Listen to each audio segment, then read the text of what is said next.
Sud Radio, la santé demain, Gilles Goncalves.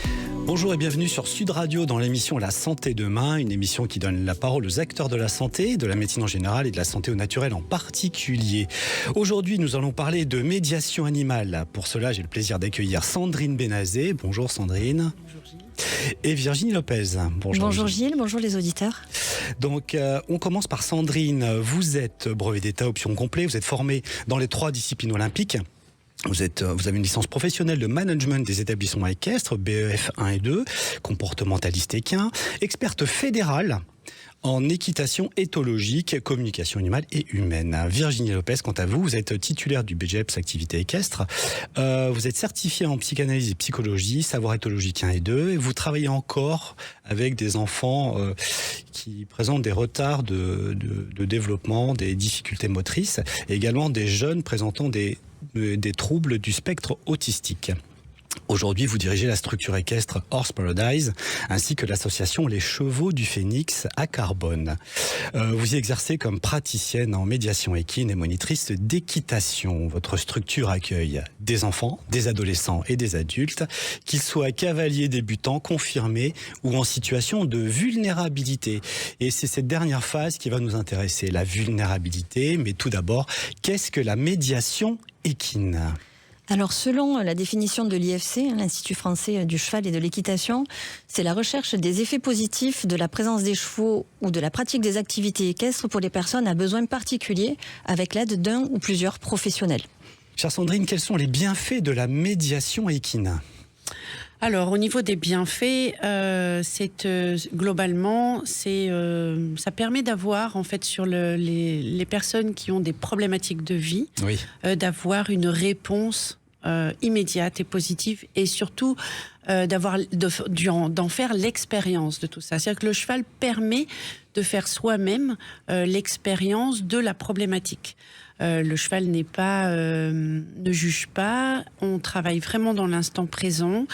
Et du coup, cela permet d'amener tout de suite une réponse à la problématique de la personne. Vous voulez dire qu'il est tout de suite en réaction, donc quelque part, vous arrivez à lire la réaction du cheval, et par cette réaction, vous proposez quelque chose aux personnes que vous accompagnez, c'est ça ? Complètement, c'est exactement ce qui se passe en fait. Nous, on a des connaissances. Voilà, on a des connaissances en fait. On s'appuie sur des connaissances scientifiques, sur l'éthologie scientifique, notamment sur les travaux de Léa Lansade, qui est directrice de recherche à l'INRA. Alors l'éthologie, si on peut faire une petite parenthèse, qu'est-ce que l'éthologie ? Vas-y Virginie, je vous en prie. C'est la connaissance en fait scientifique du comportement du cheval et l'étude de son comportement. D'accord. C'est-à-dire qu'aujourd'hui, on est capable de savoir que le cheval, en fonction, est capable de reconnaître des visages, est capable d'apprendre, est capable de sentir, alors sentir d'un point de vue les éléments olfactifs que l'on va dégager. Donc souvent on dit le cheval sent les choses, mais en fait il les sent pas d'un point de vue émotionnel, il les sent d'un point de vue olfactif. Oui, il n'y a pas de projection de l'humain sur le cheval, parce que il y a quand même beaucoup de personnes qui se projettent en donnant des vertus aux animaux qu'ils n'ont pas, une sorte d'anthropomorphisme qui est colossal. Mais complètement. Et aujourd'hui, c'est vrai que n'existe pas finalement. On lutte contre pour notre part, on lutte contre cet anthropomorphisme parce que à un moment donné, c'est une projection et il faut remettre le cheval à son état de proie. À l'origine, il faut savoir que c'est quand même une proie qui a développé des sens et une sensibilité très fine et qui aujourd'hui est capable de détecter un rythme cardiaque, une respiration soutenue, un positionnement, une posture, et à partir de l'ensemble des éléments qu'il va capter sur son environnement, va avoir une réponse à une réaction à un moment donné. Donc on est toujours dans l'instant présent, il n'y a aucun jugement du cheval, aucune émotion, on ne va pas dire qu'un cheval aime ou n'aime pas, un cheval réagit à confort, inconfort. À partir de là, après en fonction de son éducation, son tempérament, son caractère, il va réagir, et c'est ça qu'on va utiliser nous en médiation équine. Oui, d'accord. Donc on est loin des films de Robert Redford. Je me souviens plus du titre. L'homme qui parlait aux chevaux, quelque chose comme ça. L'homme qui murmurait à l'oreille du cheval. Ouais, c'est ça. L'oreille des chevaux.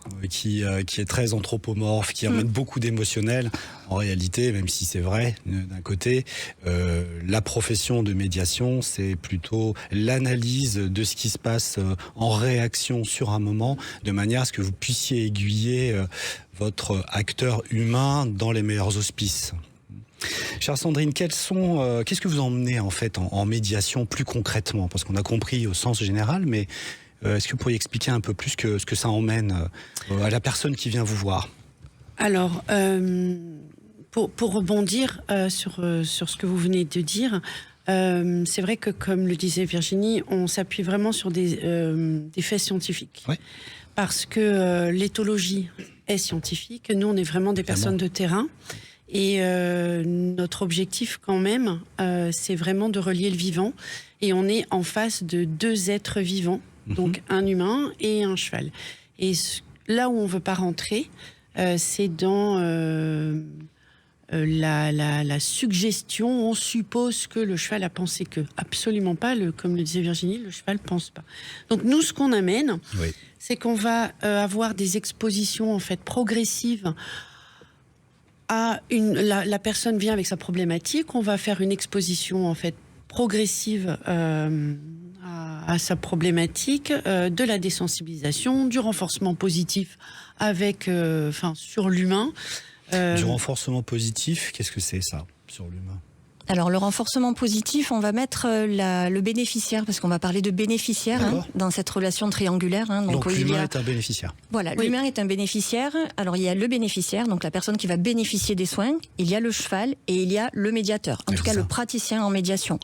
Nous, notre posture, ça va être vraiment d'établir la relation entre le cheval et le bénéficiaire, et en fait de faire une lecture du cheval. À travers la lecture du cheval, on va savoir ce qui se passe chez le bénéficiaire et faire cette traduction-là. Donc, du coup, je suis désolée, j'ai perdu le fil. La question d'origine, c'était... Non, je vous en prie, c'est comment vous pouvez emmener justement un bénéfice au bénéficiaire. Le renforcement positif. Le renforcement positif. Voilà, tout à fait, excusez-moi. Donc en fait, on va adapter sur quelqu'un qui va avoir un problème de confiance en lui. Oui. On va parler par exemple des enfants qui ont des troubles du neurodéveloppement, pour qui ont des difficultés dans leur vie quotidienne, à l'école, à la maison, sur des gestes qui sont simples, mais qui sont compliqués pour eux, par rapport à la dysrégulation. Ouais. On va les mettre dans une situation où on sait que notre cheval, le cheval qu'on va choisir également, parce qu'il y a un choix du cheval, le cheval que l'on va choisir va le mettre dans une situation de réussite. D'accord. C'est-à-dire qu'on va mettre un exercice en place qui va le mettre en situation de réussite pour démarrer. D'accord. Donc là, on va être sur du renforcement positif et de la prise de confiance en soi. Donc il n'est pas mis en échec, il est au contraire, le bénéficiaire est valorisé complètement dans l'exercice que vous lui proposez. Et on va valoriser chaque petite évolution qu'il va y avoir. C'est-à-dire que des fois, sur des enfants qui ont de l'autisme, par exemple, ne serait-ce que le fait d'aller caresser le cheval, ça va être une vraie victoire. Oui, parce qu'il retrouve, si je peux me permettre, de l'altérité, c'est-à-dire du contact. Complètement. Oui.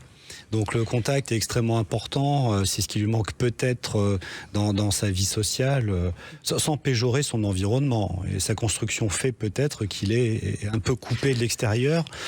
Et le fait d'aller vers l'animal, de le toucher, parce que le repère de l'animal est très sobre, je puis dire par rapport à l'humain, moins complexe, déjà pour lui c'est une victoire. Alors en fait, ce qui va se passer par exemple dans l'autisme, c'est que effectivement il y a cette problématique de l'altérité.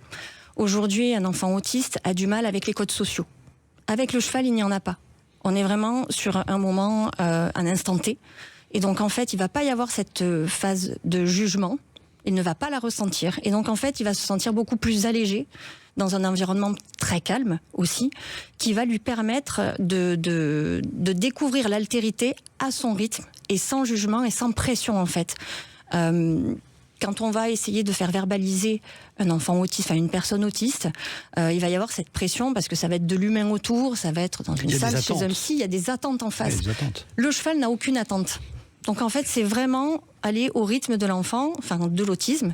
Bien sûr. Et donc du coup, il va découvrir cette altérité par lui-même, mais par envie aussi, d'une manière plus ludique. Si je comprends bien, pour simplifier, il y a une absence de filtre, puisqu'il n'y a pas d'attente, le cheval n'attend rien finalement. Il y a un contact direct, toujours sans filtre. Oui. Il y a un ensemble de réactions. Vous lisez ses réactions et vous en tirez quelque chose de particulier, soit qui met en avant le bénéficiaire dans une position positive, ce qui le rassure et vient l'aider au niveau comportemental, mais peut-être aussi, est-ce que vous avez d'autres possibilités de lecture par rapport à ce qui se passe? Mais ce que je voulais dire. Je vous en prie, Sandrine. Oui, ce qui est important, c'est que c'est la personne qui fait l'expérience. C'est-à-dire que nous, on est juste là. Il faut bien entendre que c'est pas le cheval qui est thérapeute. Ah oui, clairement. Voilà, c'est le cheval est cheval, reste cheval. Et c'est la personne qui fait cette expérience-là, c'est elle qui tire l'information qu'elle doit en tirer. Ce n'est pas le médiateur qui est là, qui doit dire cela veut dire ceci, cela veut dire cela. Ah, il n'y a pas d'interprétation. Il n'y a pas d'interprétation. Un brûle pour point, je dirais. Voilà. Il y a quand même une analyse, j'imagine. Il y a une analyse. Vous n'êtes pas passif. Exactement, mais c'est la personne qui vient faire cette expérience-là. Donc ce qui est important, c'est de toujours remettre la personne au cœur de sa progression. Qu'est-ce que ça lui a emmené et vers où elle va aller? C'est elle qui est au cœur. C'est pas... Nous, on n'a pas à faire de suppositions sur le ou les comportements qui ont... Et oui, parce que souvent, c'est extrapolé, hein. Et surtout sur des personnes qui sont quand même dans tous les domaines fragiles. Ils sont fragilisés quelque part. Ils viennent pas faire de la médiation animale s'ils n'ont pas de fragilité quelque part, s'ils n'ont pas de recherche à avoir. Et parfois, je me demande si l'animateur est pas plus fragile que le bénéficiaire. Mais du coup, parce que c'est ce qu'on retrouve souvent, je suis désolé, hein. Oui. C'est un peu cliché, mais il y a aussi des professionnels, et ces professionnels-là, on les voit moins, parce que la visibilité aujourd'hui dans les réseaux sociaux, c'est le câlinou sur le cheval, point barre, et puis on interprète, alors qu'en fait, il y a des vrais métiers derrière. C'est ce qu'on met aussi en avant aujourd'hui dans la santé demain. Ça veut dire que vous vous permettez de prendre le cheval comme un réactif. C'est ça, et en fait, il vient mettre tout de suite, c'est la personne qui va trouver des mots ou des solutions, ce qu'elle doit trouver avec le cheval qui est en face de lui. Nous, on n'a pas à mettre, à interpréter, on n'a pas d'interprétation à faire. On a un bilan à faire. Mais on n'a pas d'interprétation de comportement. Je vous remercie beaucoup, Sandrine Benazet et Virginie Lopez. On vous retrouve tout de suite. Sud Radio, la santé demain. Gilles Goncalves. De retour dans l'émission La Santé demain, passionnant débat avec Sandrine Benazet et Virginie Lopez sur la médiation animale, professionnelle j'entends. Je crois savoir que vous partez sur 3 fondamentaux pour exercer votre médiation animale. Lesquels sont, Virginie? Alors je vais laisser répondre à Sandrine, allons-y Sandrine. Donc on a, en fait, ça découle un petit peu de notre travail en commun et de notre rencontre. Donc c'est vraiment le premier fondamental, c'est la rencontre avec le vivant. Alors toutes les deux, c'est vraiment ça qui nous porte. Faire rencontrer le vivant, donc il va être une posture professionnelle, sécurisante, éthique, etc. vis-à-vis de cet item. L'approche globale, éthologique et intégrative. Donc l'éthologie équine, très importante. Forcément, je ne peux pas passer à côté de la lecture de l'animal. De la lecture de l'animal au niveau scientifique et application sur le terrain. Biomécanique, posture, présence corporelle. Et le troisième item, c'est nos valeurs en médiation équine qui sont la posture de médiateur, le cadre sécuritaire, la lecture du cheval médiateur, donc au niveau scientifique, la construction et les animations de séances, etc., etc. Cela nous emmène à des leviers quand même assez puissants au niveau du développement humain, comme la confiance en soi, l'assertivité, amélioration de la communication et la cohérence entre intention et action, renforcer le leadership naturel. Alors je parle de leadership au niveau personnel, au niveau de l'axe de vie des gens, leur leadership, qu'ils soient acteurs vraiment de leur vie. Qui retrouvent leur boussole interne, on pourrait dire. Oui, c'est ça. Le leadership, ça fait un petit peu commercial à fond. Mais c'est retrouver son axe de vie. Son axe de vie dans sa vie, dans sa propre vie. Dans ses façons de fonctionner, optimiser, c'est ça? Voilà. En fait, c'est vraiment être acteur de sa vie, en fait, et pas la subir. C'est-à-dire que quand on est en séance de médiation, le bénéficiaire va être acteur de la séance. C'est lui qui va emmener la séance. Parce qu'il est en prise directe. Il est en prise directe, exactement. Et donc c'est vrai qu'après on va mettre des exercices en place pour qu'il puisse développer cette capacité-là et finalement reprendre les rênes et après les transposer à des situations de la vie où on a eu dans cette telle situation et dans telle problématique, quelles ressources tu as trouvées en toi et que tu as mis à disposition pour dépasser cette problématique-là, et que finalement tu pourrais retrouver dans ta vie de tous les jours quand tu as une problématique. Donc vous faites un débriefing, si je comprends, sur l'exercice qui s'est passé, puisque ça s'est bien passé en positif, je dirais. Le bénéficiaire, lui, a intégré une information que vous redébriefez derrière en la mettant en avant, en disant voilà, tu as réussi à faire ça dans ta vie, comment tu peux le retransposer. Oui, exactement. C'est ce que je comprends. Complètement, mais après ça peut avoir vraiment plusieurs spectres, c'est-à-dire qu'il y a des personnes qu'on va mettre aussi en situation d'échec pour qu'ils puissent obtenir de la résilience. Les mettre en réaction. Face à l'échec. Ou aller trouver des ressources. Pour dépasser cet échec-là aussi. Il y a des gens, ils ont du mal à trouver des ressources pour aller au-delà d'une peur, au-delà de quelque chose. Aller chercher des ressources pour construire un futur, pour construire quelque chose. Le cheval aide à les trouver. Donc, c'est les mettre dans des situations avec le cheval qui va les obliger à aller chercher au fond d'eux, en fait, une ressource pour aller faire quelque chose avec le cheval. Parce que finalement, beaucoup de personnes sont figées, je puis dire, et grâce à la médiation, vous les obligez à réagir. Donc à rebrasser et retrouver des solutions. Et prendre conscience aussi de leur communication non verbale. Parce que souvent, on parle dans la vie de tous les jours. On a une communication qui est celle qu'elle est, sauf que notre posture indique tout autre chose. Exactement. Face à un humain, ça peut tromper. Face à un cheval, ça trompe pas. Oui, c'est ça.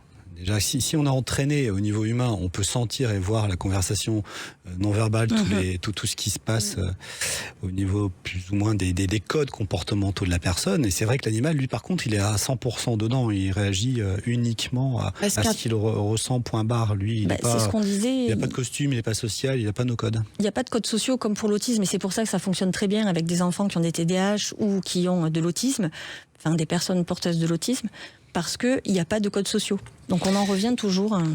Donc on est aussi à concrètement, mais en quoi cela représente un bénéfice dans les différentes indications thérapeutiques, parce qu'on peut ouvrir ce champ à la thérapie finalement.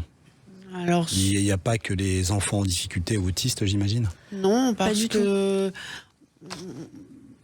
quelqu'un qui n'a pas forcément de troubles, que ce soit autistique ou TDAH ou autre, une personne qui a un problème, moi c'est ce que je côtoie le plus à titre en dehors de notre partenariat avec Virginie, des gens qui ont par exemple du mal dans leur vie, une problématique, je sais pas moi, dans leur vie familiale, un divorce, une complexité de stress ou un problème relationnel, et en fait aller trouver sa place. Comment je fais pour communiquer? Comment je fais pour réagir face à une situation qui m'est désagréable?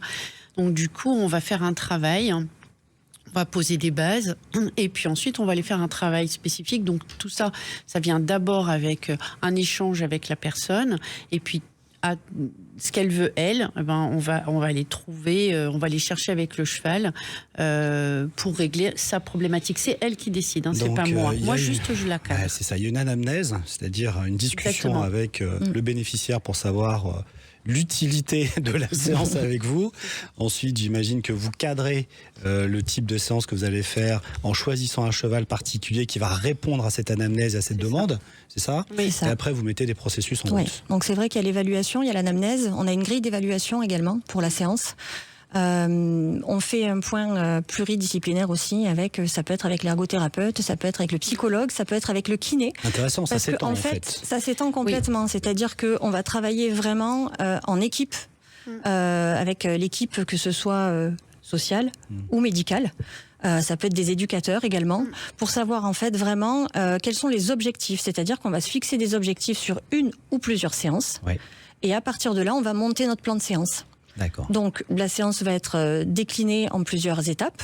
Donc la prise de contact avec le cheval, le déroulement de l'exercice. Ensuite, on fait une évaluation de la séance et on prend on fait un point avec le bénéficiaire et avec l'équipe pour savoir si les objectifs ont été atteints. Alors c'est pas forcément à toutes les séances, mais il y a forcément un point qui est fait pour savoir si les objectifs ont été atteints et quelles choses on peut mettre en place. Vous avez des retours parfois des autres thérapeutes autour de vous? Oui. Ils constatent des changements, j'imagine? Oui. Moi notamment avec un kiné. J'avais eu quelque chose d'assez spectaculaire avec une enfant qui avait un retard psychomoteur que je prenais en séance individuelle. Elle devait avoir à peu près 5 ans, donc c'était il y a quelques années en arrière.